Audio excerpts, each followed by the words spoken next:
Eu sou do grupo 3 e eu vou começar falando das equações que a gente fez no EES para a questão 1. Primeiro, a gente colocou os dados do exercício para resolver a questão A, que pediu o fluxo de vapor.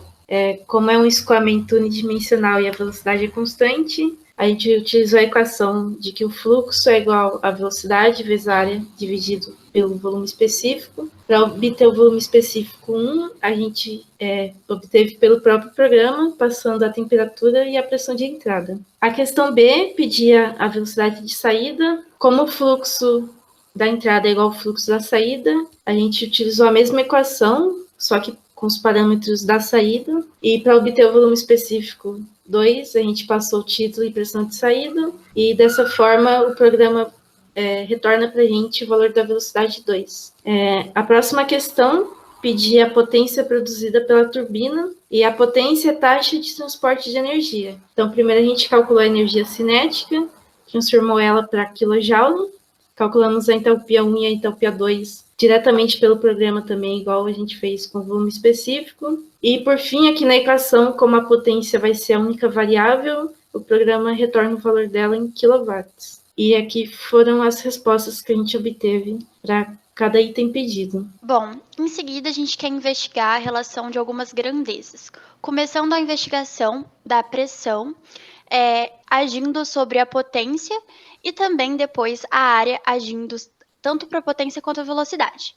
Então, vendo para a pressão, a gente pode observar que a relação da potência pela pressão, ela é uma ação proporcional, porque ambas crescem juntas, enquanto a velocidade decresce perante o crescimento da pressão. Já na área, a gente também consegue observar que a potência em relação à área, ela mantém essa proporcionalidade de ambas crescerem juntas, enquanto a velocidade também decresce.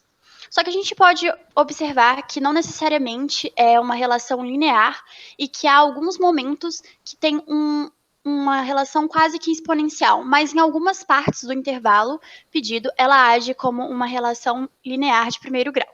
Posteriormente, a gente quis investigar também a variação tanto da potência como da velocidade perante a pressão. Isso também investigando para cada uma das áreas, porque anteriormente a gente viu lá uma variação para a área, que foi os dois últimos gráficos. Agora a gente quer no mesmo gráfico ter para cada uma dessas áreas, de 1.000, 2.000 e 3.000 centímetros quadrados. Sendo a curva vermelha de 3.000 centímetros quadrados, a azul de 2.000 e a preta de 1.000.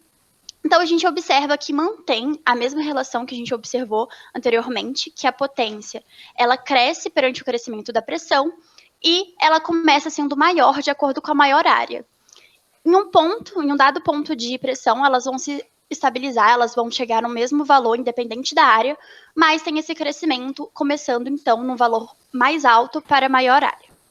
Já a velocidade, a gente observa a mesma coisa que vimos no item C, que a velocidade ela decresce com o crescimento da potência e ela é menor para uma área maior, que é a vermelha, como a gente pode ver. Bom, então a gente consegue observar que esses itens eles estão condizentes porque essas observações foram as mesmas do item anterior, que era o que deveria ter realmente acontecido. Então, professor, aqui então a gente resolveu a questão 3 através do software ES. Então, primeiramente, a gente colocou os dados informados aqui, tanto do vapor quanto da água. E na questão A, ele pede para calcular a vazão máxima, na verdade, o fluxo máximo em 2. Então, para isso, foi necessário calcular as entalpias, de acordo com os valores dados, tanto da água quanto do vapor. E a partir disso, aí, com a equação de conservação de energia, que relaciona a massa com a variação de entalpia, a gente conseguiu calcular o M2, que deu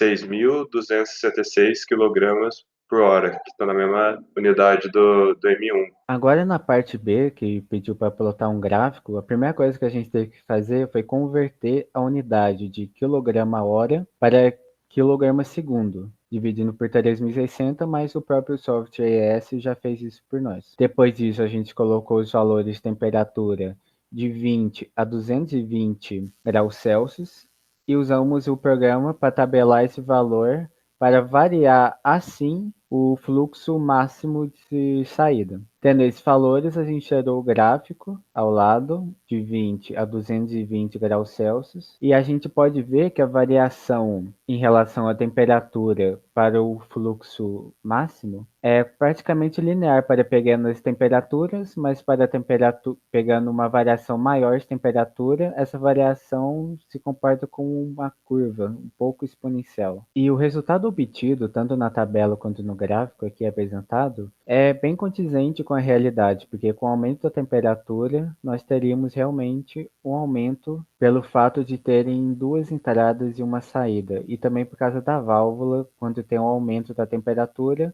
é condizente que o fluxo também vai aumentar.